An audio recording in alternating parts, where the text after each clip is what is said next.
Hello students, welcome to my channel DN online academy.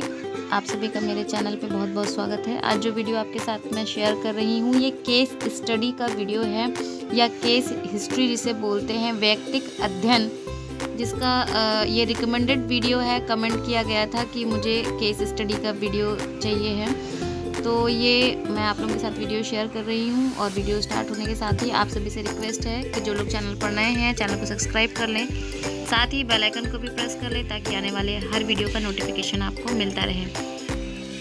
Case history किसी पर उस हिसाब से अध्ययन करते हैं कि जैसे कि बाल अपराध हुआ, कोई बाल अपराधी पकड़ा गया तो उसने उस अपराध को क्यों किया, उसकी पूरी स्टडी की जाती है। वो किस एज का है, उसके घर का माहौल कैसा है, उसके घर में कौन कौन है, कितने भाई बहन हैं, माता पिता क्या करते हैं, उसके स्कूल का माहौल कैसा है, वो कहाँ कहाँ जाता था, उसके दोस्त कौन कौन हैं, उसके दोस्तों का व्यवहार उसके साथ कैसा है। ये सारी चीज़ें अध्ययन करी जाती हैं। इस अध्ययन के माध्यम से पता चलेगा कि आखिर उस बाल अपराधी ने ये अपराध क्यों किया। तो ये वीडियो केस स्टडी एक हम इसके माध्यम से समझ सकते हैं कि केस स्टडी इस तरीके से की जाती है। तो चलिए चलते हैं वीडियो की तरफ। केस स्टडी सैद्धांतिक पक्ष जो है अर्थ, इस पद्धति में व्यक्ति के गुण, दोष तथा असामान्यताओं का अध्ययन किया जाता है। व्यक्ति विशेष के बारे में संपूर्ण जानकारी प्राप्त की जाती है। क्रो और क्रो के अनुसार व्यक्ति इतिहास का मुख्य उद्देश्य किसी कारण का निदान करना है।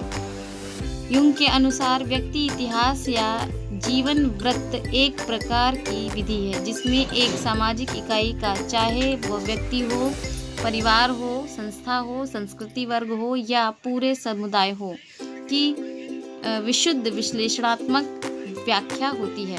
इसका उद्देश्य है समस्या या असामान्यताओं का निराकरण करना। जैसा कि मैं बता चुकी हूँ कि किसी समस्या का समाधान निकालना।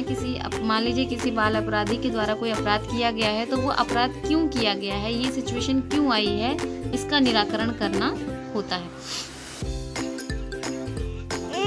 व्यक्ति लेखा या दस्तावेज और जीवन इतिहास। इसके प्रकार में आ गया आपका व्यक्तिक जीवन वृत्त, संस्था का जीवन वृत्त, समुदाय का जीवन वृत्त। जीवन वृत्त निर्माण पद।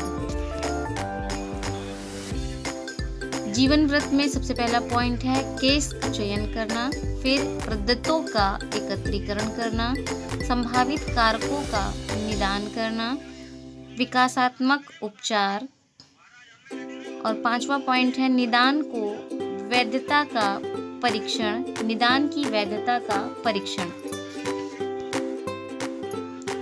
फिर क्रियात्मक पक्ष में आ जाते हैं परीक्षण का नाम, अपवादी बालक का नाम व उसका इतिहास, उद्देश्य प्रयोज्य की समस्या असमानता के कारणों का पता लगाना तथा निराकरण के उपाय बताना। फिर उसके बाद प्रयोज्य का परिचय होगा जिसके ऊपर हम ये प्रयोज्य करने जा रहे हैं, यानी ये परीक्षण करने जा रहे हैं, उसकी पूरी जानकारी। प्रयोज्य का नाम, शिक्षा, लिंग, आयु, शारीरिक व मानसिक स्वास्थ्य, परीक्षण की तिथि, परीक्षण का समय। परीक्षणकर्ता का परिचय फिर हम देंगे जिसमें उसका नाम, शिक्षा और व्यवसाय लिखा जाएगा।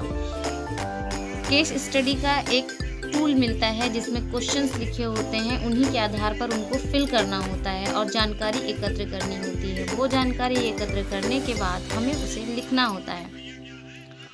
उपकरण या सामग्री, व्यक्तिक अध्ययन प्रपत्र यानी कि जो मैंने टूल बताया है, फिर पेन, पेंसिल, सादा कागज और रबड़।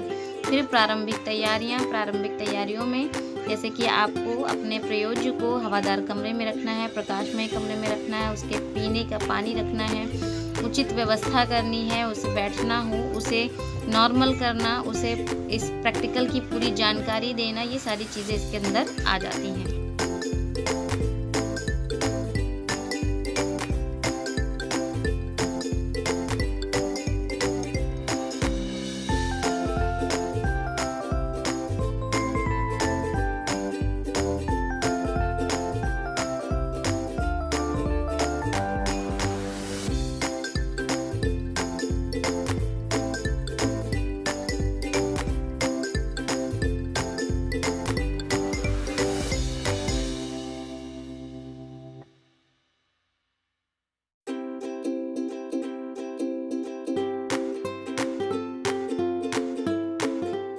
फिर सावधानियाँ कि कमरे का वातावरण कैसा है, प्रयोज्य के ऊपर किसी प्रकार का दबाव तो नहीं है या घबराहट तो नहीं है, वो परीक्षण से पूरी तरीके से सुनिश्चित हो जाना चाहिए। ये सारी सावधानियां हमें इसमें देखनी होती हैं। फिर निर्देश पे आते हैं, तो परीक्षण से पूर्व प्रयोज्य को कुछ निर्देश दिए गए जो इस प्रकार हैं। इस परिणाम द्वारा हम आपके विषय में जानकारी प्राप्त करना चाहते हैं और यह भी जानना चाहते हैं कि हमारे पूछने पर आप हमें अपनी निजी जीवन की आवश्यकताओं को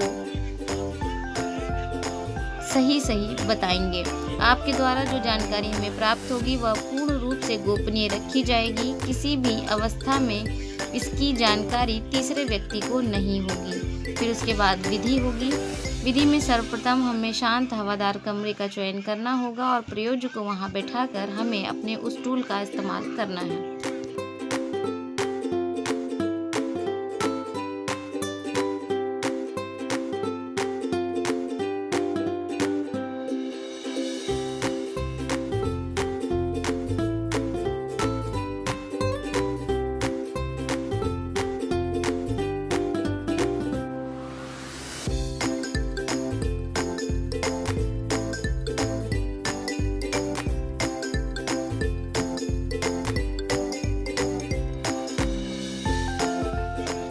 प्राप्त सूचनाएं, जो भी सूचना हमें अपने प्रयोज्य से प्राप्त होंगी, फिर हमें उसको ये पूरा स्टेप बाय स्टेप लिखना होगा।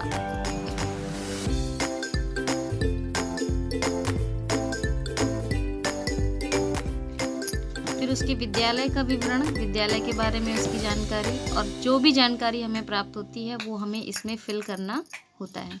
उसके बाद हमारा ये प्रैक्टिकल कंप्लीट होता है।